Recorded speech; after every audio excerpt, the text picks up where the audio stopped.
Assalamualaikum warahmatullahi wabarakatuh. Di sini saya perwakilan dari kelompok 1 akan mempresentasikan hasil kerja dari kelompok kami yang bertemakan manajemen sumber daya manusia. Sebelumnya, perkenalkan, nama saya Ahmad Miftahul Akhyar, NIM 20030116167. Kenalkan, nama saya Dewi Nafisa dengan NIM 2301173. Perkenalkan, nama saya Frilin Silvianti dengan NIM 20030111187.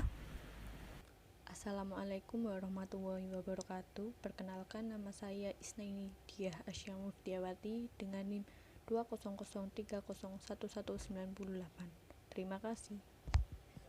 Perkenalkan, nama saya Tutut Rohmawati dengan NIM 200301207. Manajemen sumber daya manusia dapat diartikan menjadi 3 bagian. A. Fungsi pengorganisasian dan manajemen sumber daya manusia. B. Proses manajemen sumber daya manusia. C. Mengelola keragaman dalam pekerjaan. A. Fungsi pengorganisasian dan manajemen sumber daya manusia. Manajemen sumber daya manusia ditempatkan dalam fungsi pengorganisasian karena 4 alasan. Yang pertama, salah satu esensi dari fungsi pengorganisasian adalah pengalokasian keseluruhan sumber daya organisasi ke dalam suatu struktur organisasi yang dibentuk. Kedua, fungsi pengarahan dan pelaksanaan hanya akan dapat dijalankan jika alokasi SDM sudah dilaksanakan dalam fungsi pengorganisasian. Ketiga, kegiatan menentukan dan menempatkan SDM lebih cenderung berada dalam fungsi pengorganisasian. Yang keempat, untuk menjembatani fungsi pengorganisasian dan pengarahan. Pengertian manajemen sumber daya manusia. Definisi manajemen sumber daya manusia adalah proses serta upaya untuk merekrut, mengembangkan, memotivasi, serta mengevaluasi keseluruhan sumber daya manusia yang diperlukan perusahaan dalam pencapaian tujuan. Kunci pokok manajemen sumber daya manusia, bagaimana mendapatkan orang yang tepat untuk pekerjaan yang tersedia dalam organisasi bisnis yang digeluti, dan bagaimana memelihara serta mempertahankannya. Pada dasarnya, fungsi dari bagian personalia adalah merencanakan konsep perekrutan dan meningkatkan kualitas sumber daya manusia sehingga bisa bekerja dengan secara efektif dan efisien. Efektif adalah tenaga kerja yang mampu melakukan pekerjaan yang benar, doing the right thing. Efisien adalah tenaga kerja yang mampu untuk melakukan sesuatu yang benar, doing things right. Proses manajemen sumber daya manusia. Proses manajemen sumber daya manusia adalah segala proses yang berkaitan dengan upaya yang dilakukan dari mulai perencanaan sumber daya manusia, perekrutan, penandatanganan kontrak kerja, penempatan tenaga kerja, hingga pembinaan dan pengembangan tenaga kerja, guna menempatkan dan tetap memelihara tenaga kerja pada posisi kualifikasi tertentu serta bertanggung jawab sesuai dengan persyaratan yang diberikan kepada tenaga kerja tersebut. 1. Perencanaan sumber daya manusia. Menurut Kesto, Husted, dan Douglas, ada 5 langkah dalam menyusun perencanaan sumber daya manusia. Langkah pertama adalah perencanaan sumber daya manusia harus merupakan referensi dan refleksi dari rencana strategis perusahaan. Langkah kedua adalah analisis dari kualifikasi tugas yang akan diemban oleh tenaga kerja. Pada tahap ini dikenal 3 hal, yaitu job analysis atau analisis jabatan, merupakan persyaratan detail tentang jenis pekerjaan yang diperlukan, serta kualifikasi tenaga kerja yang diperlukan untuk mampu menjalankannya. Misal, satpam adalah ex-militer atau lulusan SMA. Job description atau deskripsi jabatan meliputi rincian pekerjaan yang akan menjadi tugas tenaga kerja tersebut. Misal, penjaga gudang bertugas untuk mengawasi keluar masuk barang, melakukan monitoring. Job specification seperti spesifikasi jabatan merupakan rincian karakteristik atau kualifikasi yang diperlukan bagi tenaga kerja yang dipersyaratkan. Misal, lulusan SMA memiliki SIM A dan SIM C. Spesifikasi jabatan disebut juga kualifikasi personal atau personal qualification, yang secara umum dapat dibagi menjadi dua. Yang pertama, kualifikasi umum atau general qualification, yaitu kualifikasi minimal yang biasanya diperlukan untuk menempati suatu pos dalam suatu jabatan pada organisasi, contohnya pendidikan, gender, usia, status, dan lain-lain. Yang kedua, kualifikasi spesifik atau specific qualification adalah kualifikasi tambahan yang secara spesifik sangat dibutuhkan untuk pengisian jabatan. Contoh, kemampuan komputer, bahasa asing, dan lain-lain. Langkah ketiga yaitu analisis ketersediaan tenaga kerja, merupakan perkiraan tentang tenaga kerja beserta kualifikasinya yang tersedia bagi perencanaan, termasuk berapa yang akan dipromosikan, ditransfer, dan lain-lain. Langkah keempat, melakukan tindakan inisiatif, yang merupakan kelanjutan langkah ketiga yaitu berupa kesimpulan. A. Jika tenaga kerja yang ada sudah mencukupi untuk operasionalisasi perusahaan ke depan, maka tidak perlu tindakan inisiatif seperti rekrutmen, transfer, dan lain-lain. B. Jika tenaga yang tersedia diperlukan perombakan, maka mungkin perlu rasionalisasi, perekrutan, dan lain-lain. Langkah kelima yaitu evaluasi dan modifikasi tindakan, merupakan melakukan evaluasi atas semua langkah yang direncanakan di atas, sekaligus dilakukan tindakan korektif. 2. Penyediaan SDM atau disebut personal recruitment. Rekrutmen adalah upaya perusahaan untuk mendapatkan tenaga kerja yang diperlukan sesuai dengan kualifikasi atau yang telah ditetapkan dalam perencanaan tenaga kerja. Rekrutmen dibagi menjadi dua, rekrutmen internal dan rekrutmen eksternal. Rekrutmen internal yaitu proses untuk mendapatkan tenaga kerja yang dibutuhkan dengan mempertimbangkan tenaga kerja yang sudah ada atau yang sudah dimiliki oleh perusahaan. Contoh, melalui rotasi atau promosi. Kelemahan rekrutmen internal adalah adanya efek ripple, yaitu efek yang terjadi karena tenaga kerja yang digantikan mengalami efek psikologis, misalnya tidak nyaman, sementara tenaga kerja yang baru belum tentu dapat meningkatkan produktivitas. Akibatnya produktivitas tenaga kerja yang baru dan lama belum tentu akan meningkat akibat efek ini. Rekrutmen eksternal, yaitu perusahaan mendapatkan tenaga kerja yang akan ditempatkan pada suatu jabatan tertentu, yang berasal dari luar perusahaan atau yang seringkali dinamakan outsourcing. Biasanya dilakukan melalui iklan dan lain-lain. Kelebihan rekrutmen eksternal yaitu perusahaan memiliki peluang untuk mendapatkan tenaga kerja yang lebih baik yang telah ada, atau memperoleh tenaga kerja yang akan membawa semangat baru sebagai berdampak positif bagi perusahaan. 3.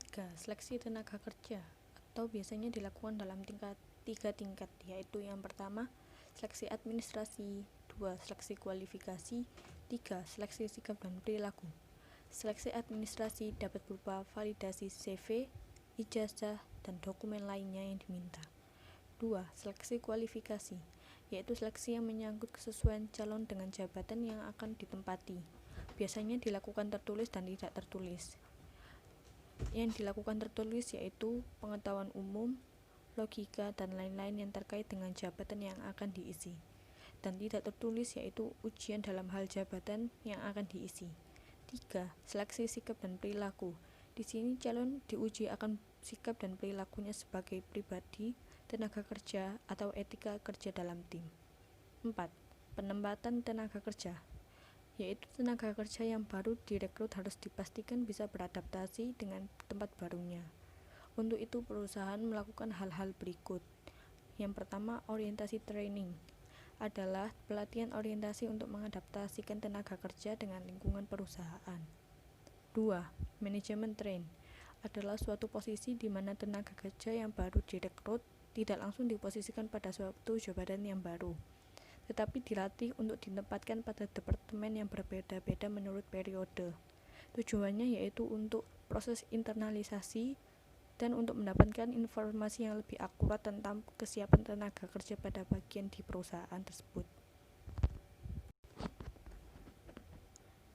5. Pengembangan sumber daya manusia.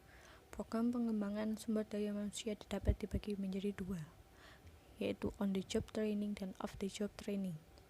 On the job training terbagi menjadi coaching, planning progression, job rotation, temporary tasks, dan performance.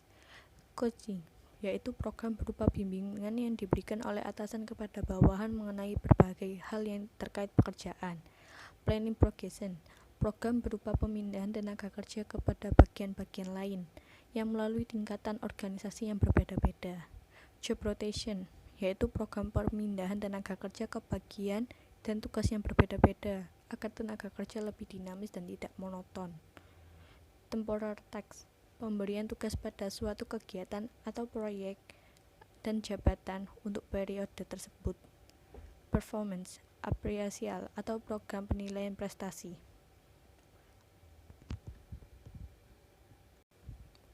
Of the job training, yaitu executive development program yang berupa program pengiriman manajer atau tenaga kerja untuk berpartisipasi dalam berbagai program khusus di luar perusahaan yang terkait dalam analisis kasus, simulasi, maupun metode pembelajaran lainnya.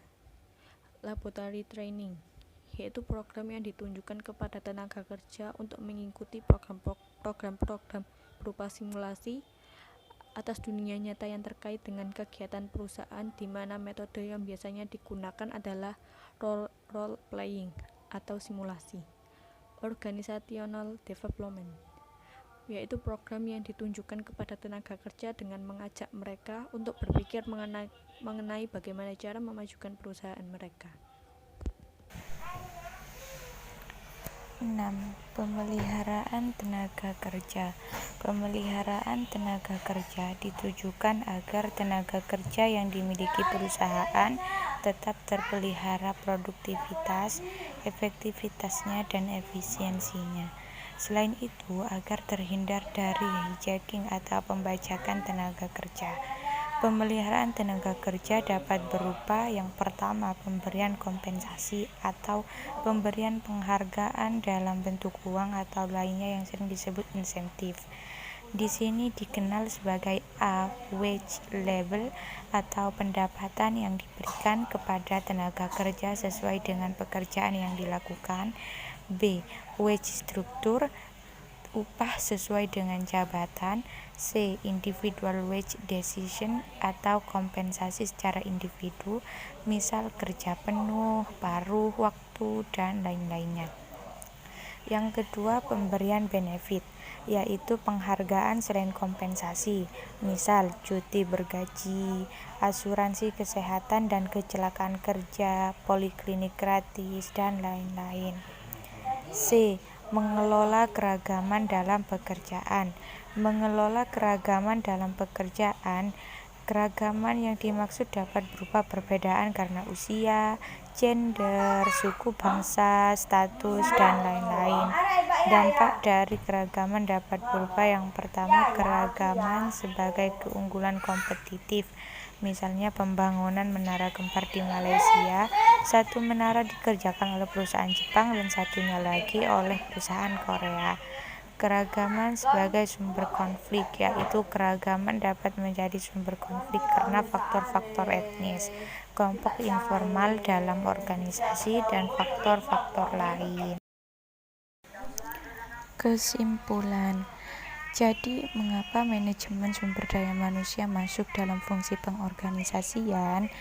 yaitu karena manajemen sumber manusia ditempatkan dalam fungsi pengorganisasian karena ada 4 alasan, yaitu salah satu esensi dari fungsi pengorganisasian tersebut adalah pengalokasian keseluruhan sumber daya organisasi ke dalam suatu struktur organisasi tertentu yang dibentuk. Fungsi pengarahan dan pelaksanaan hanya akan dapat dijalankan jika alokasi sumber daya manusia sudah dilaksanakan dalam fungsi pengorganisasian. Kegiatan menentukan dan menempatkan sumber daya manusia lebih cenderung berada dalam fungsi pengorganisasian untuk menjembatani fungsi pengorganisasian dan pengarahan. Definisi manajemen sumber daya manusia adalah proses serta upaya untuk merekrut, mengembangkan, memotivasi, serta mengevaluasi keseluruhan sumber daya manusia yang diperlukan perusahaan dalam pencapaian tujuan. Proses manajemen sumber daya manusia adalah segala proses yang berkaitan dengan upaya yang dilakukan dari mulai perencanaan sumber daya manusia, perekrutan, penandatangan kontrak kerja, penempatan tenaga kerja, hingga pembinaan dan pengembangan tenaga kerja guna menempatkan dan tetap memelihara tenaga kerja pada posisi dan kualifikasi tertentu serta bertanggung jawab sesuai dengan persyaratan yang diberikan kepada tenaga kerja tersebut. Demikian hasil presentasi dari kelompok kami. Apabila ada kurang kata atau salah dalam penulisan, saya mohon maaf yang sebesar-besarnya. Wassalamualaikum warahmatullahi wabarakatuh. Terima kasih.